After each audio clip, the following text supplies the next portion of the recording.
Assalamualaikum warahmatullahi wabarakatuh. Kita bertemu lagi pada pertemuan yang keempat dalam belajar analisis real. Pada pertemuan kali ini kita akan coba bahas soal-soal tugas pada pertemuan yang ketiga. Pada soal diasumsikan A kurang dari sama dengan B, kita disuruh menentukan himpunan penyelesaian dari X dikurangi A dikalikan dengan X dikurangi B kurang dari 0. Nah, untuk menyelesaikan ini, ingat teorema yang sudah kita pelajari. X dikurangi A dikali X dikurangi B kurang dari 0, maka ada dua kemungkinan.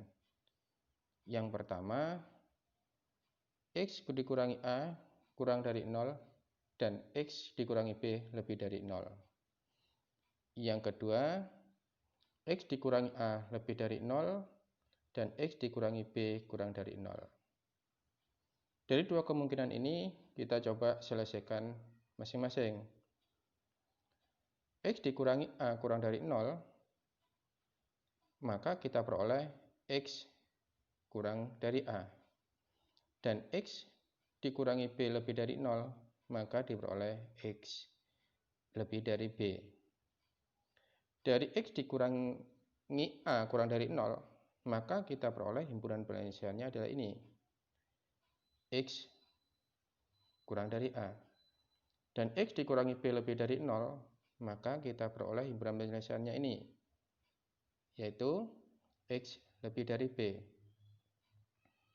Nah, dari dua himpunan penyelesaian ini, maka diketahui tidak ada irisannya. Maka kemungkinan yang pertama ini tidak memenuhi. Kemungkinan yang kedua sekarang, X dikurangi A lebih dari 0, maka X lebih dari A. Dan X dikurangi B kurang dari 0, maka X kurang dari B. Dari sini kita gambarkan dalam garis bilangannya, X lebih dari A. Ke kanan ini, dan X kurang dari B ke kiri. Nah, dari sini kita peroleh irisan keduanya adalah ini, yaitu antara A dan B. Jadi, himpunan penyelesaian dari X dikurangi A dikali X dikurangi B kurang dari 0, jika A kurang dari sama dengan B adalah himpunan semua bilangan real dengan syarat X lebih dari A dan X kurang dari B. Jadi ingat, di sini ada tanda penghubungnya adalah dan. Nah, oleh karena itu, di sini harus kita cari irisannya, sehingga yang memenuhi hanya yang kedua ini. Oke, sekarang soal yang kedua. X dikurangi A dikali X dikurangi B lebih dari 0. Hampir sama dengan soal yang pertama tadi, kita ingat lagi teorema yang mengatakan jika A, B elemen bilangan real, maka faktor-faktornya A lebih dari 0 dan B lebih dari 0. Atau A kurang dari 0 dan B kurang dari 0. Oleh karena itu kita gunakan di sini. Maka yang pertama kita peroleh X dikurangi A lebih dari 0 dan X dikurangi B lebih dari 0. Dan yang kedua kita peroleh X dikurangi A kurang dari 0 dan X dikurangi B kurang dari 0. Dari kemungkinan yang pertama, X dikurangi A lebih dari 0, maka kita dapatkan X lebih dari A. Dan X kurangi B lebih dari 0, maka didapatkan X lebih dari B.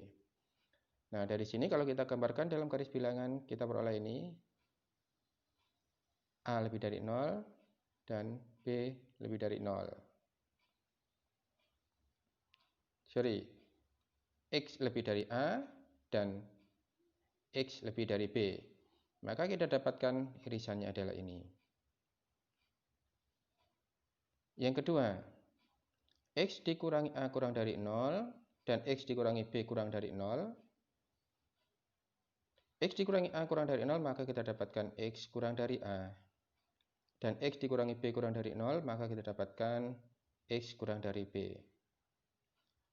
X kurang dari A, maka kita dapat gambarkan pada garis bilangannya adalah ini. Dan X kurang dari B, garis bilangnya adalah ini, sehingga kita beroleh irisannya adalah ini. Dari dua kemungkinan ini tadi, maka kita peroleh himpunan penyelesaiannya ini. Dari sini kita peroleh himpunan penyelesaiannya ini. Jadi, kalau A kurang dari sama dengan B, maka himpunan penyelesaian dari X dikurangi A dikali X dikurangi B lebih dari 0 adalah himpunan semua bilangan real di mana X kurang dari A atau X lebih dari B.